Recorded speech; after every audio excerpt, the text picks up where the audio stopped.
Senior Superintendent Kelvin. So, magandang umaga po sa ating lahat. Anyway, diretsuin ko yung sa PQ case kasi ito na yung kasalit ng Apollo at actually dismaya kay Chief. Itong kaso na ito, pag-uulan na ng pansin since last year pa ito. Actually, na-file ang kaso noong November 10 last year. And so many damning evidences ay nag-gather natin against sa mga suspect. And yung allegation ngayon na binabato ni Mr. Santa Isabel against the CBNP organization mali po lahat yun dahil sa totoo lang po, we have the goods on him. Before the incident, during the scaffold, and after the incident, hindi ho niya may pagkakaila po yun. Pati ho yung mga ATM withdrawals ay siya po ang nag-withdraw. So, the prosecutor now handling the case is Prosecutor Olive Torrillas,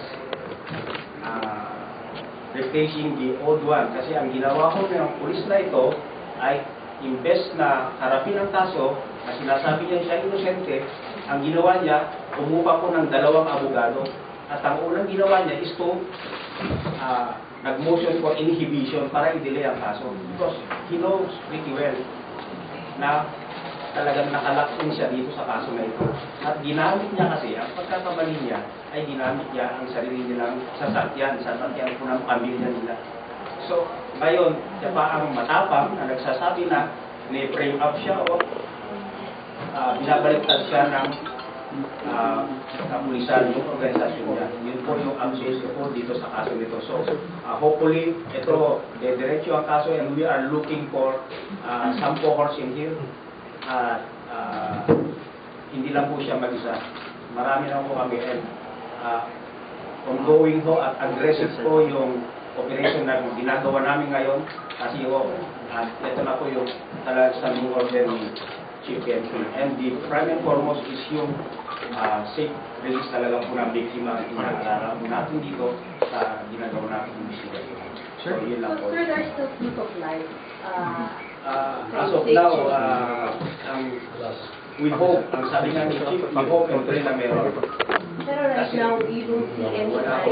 We don't want to give, sabi nga ni Chief, sa pamilya, ng mga false hopes. Kasi we have to assume na talaga meron kasi kung they suffered enough, so Pero sir, from October, since siya ay na-kidnap, until now January na, ilang months na yon.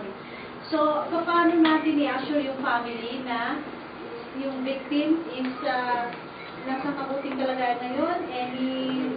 Ano ba ang indication na may fix na ba kayo o lead kung nasaan siya o buhay pa ba?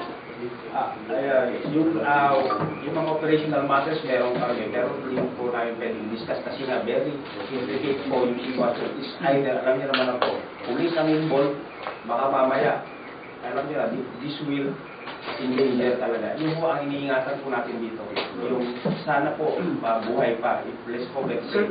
Sir, based doon sa sinasabi ng AIDG, kaya lang daw po nagpapabalik-balik doon itong si SPO3 ay pinaghahanap nila ng mauupahan na bahay at baka daw po yung ginamit na sasakyan, ang plaka ay kambal plaka lang nung sa asawa nitong si SPO3. So sir, based doon sa ginagawa ng investigation, may possibility ba na gano'n nga tulad ng sinasabi